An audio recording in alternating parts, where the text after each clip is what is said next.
Hi všichni, hello everybody. Today's video will be dedicated to those that are just starting to learn Czech and would like to know a little bit more about greetings, how to say hello, goodbye, excuse me, how to ask people if they speak English, and so on.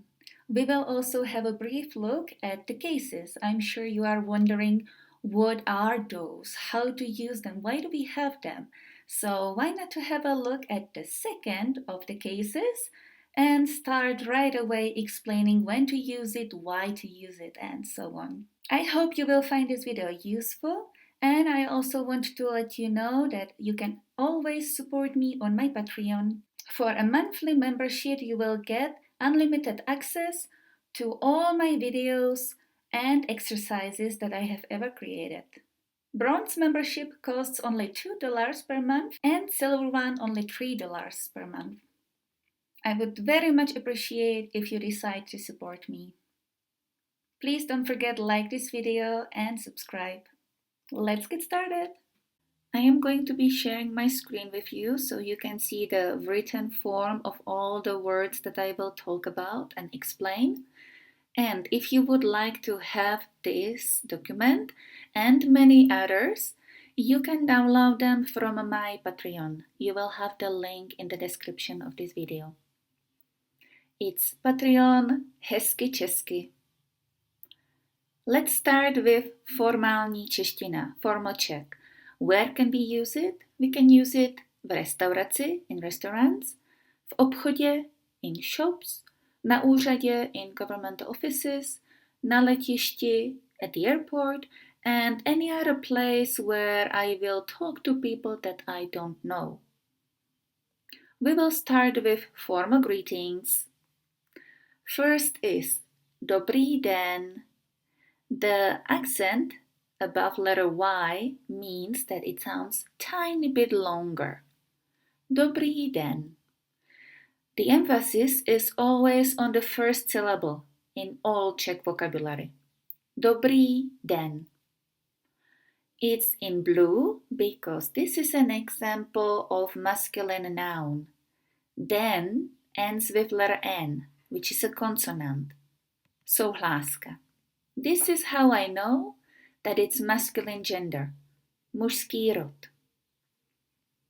Dobrý den literally means good day. We are changing the adjective good because den ends with a consonant which stands for masculine gender in most of the cases. There are exceptions, of course. You can use this greeting all day long as there is a daylight, because it doesn't really refer to morning, afternoon, or evening. But if you would like to say good morning, you can say dobré ráno.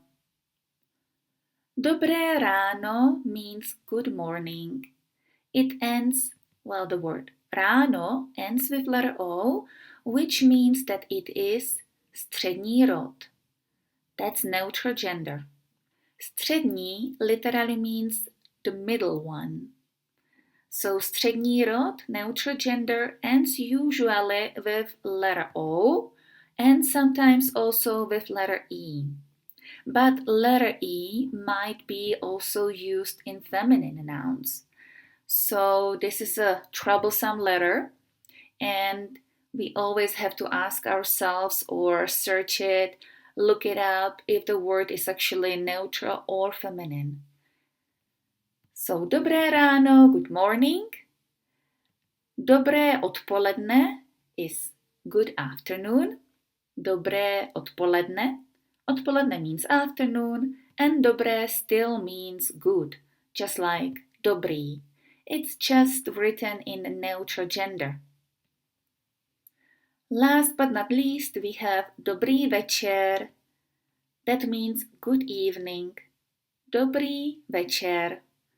It's in blue again because it's example of masculine gender. As you can see, it ends with letter R. That means masculine gender.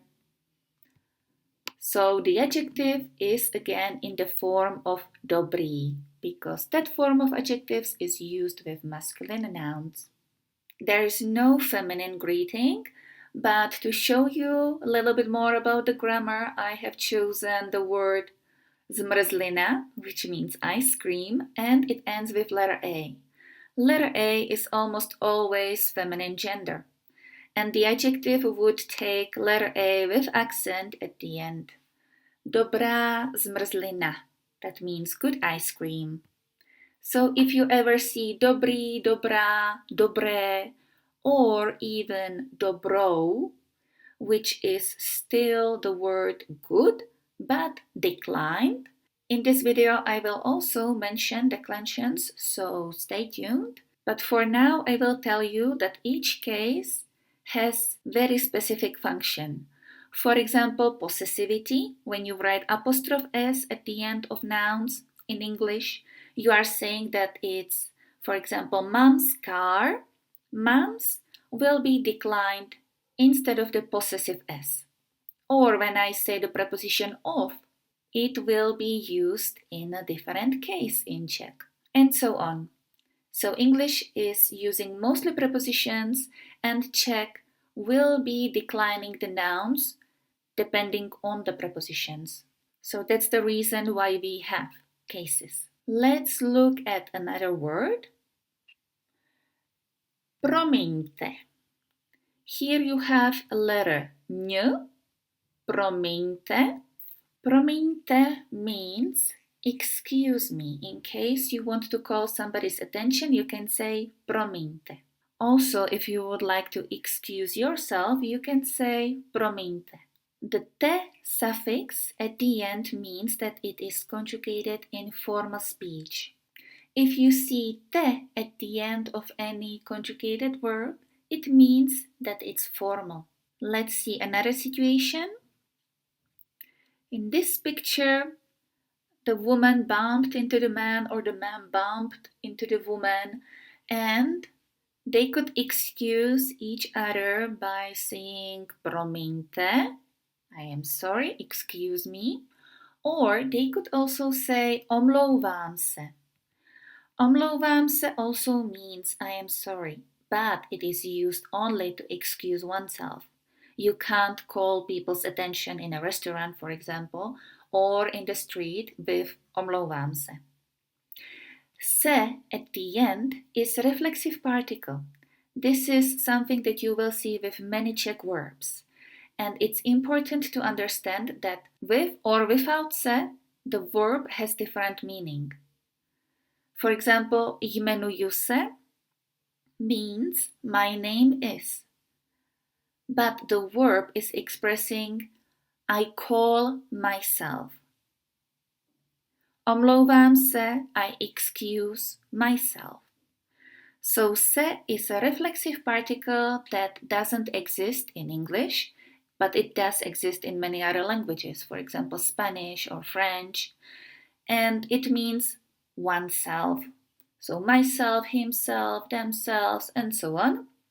So if I say only omlouvám, I am excusing somebody else, not myself anymore.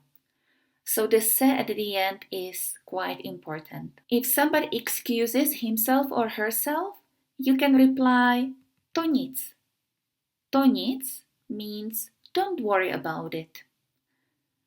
But literally, to means this, that, or it, and nic means nothing.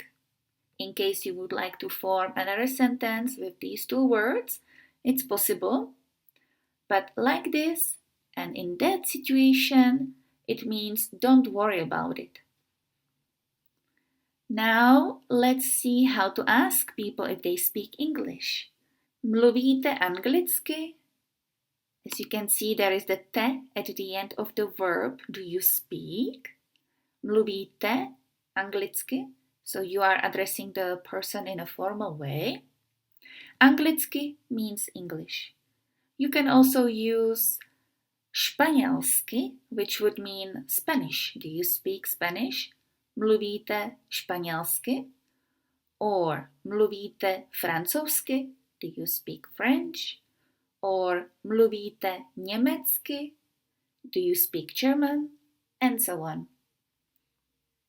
If the person says ne, omlouvám se, that means no, I'm sorry. Then you have to keep on talking in Czech or look for somebody around you that can interpret for you. If they say ano, then you can continue in English. Ano means yes.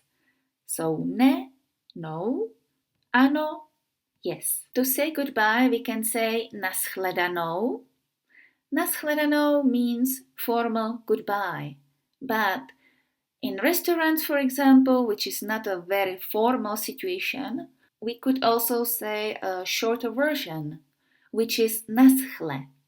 It still means goodbye. It's just a little bit more colloquial, but still formal enough to be used in shops and restaurants. Another option is wishing people to have a good day. Mějte se hezky. Mějte se hezky. Have a good day. Here we have the te at the end again. The te stands for formality, formal conjugation of verbs. Mějte se hezky. And the response would be vy taky, you too, vy taky. Vy is formal you in Czech. If you would like to know more about Czech language and also check out the informal Czech expressions for greetings and goodbyes, and also practice it in dialogues and do some exercises, you can download the rest of this video on my Patreon. The membership for a month is only $3, and you will also have access to podcasts and other materials.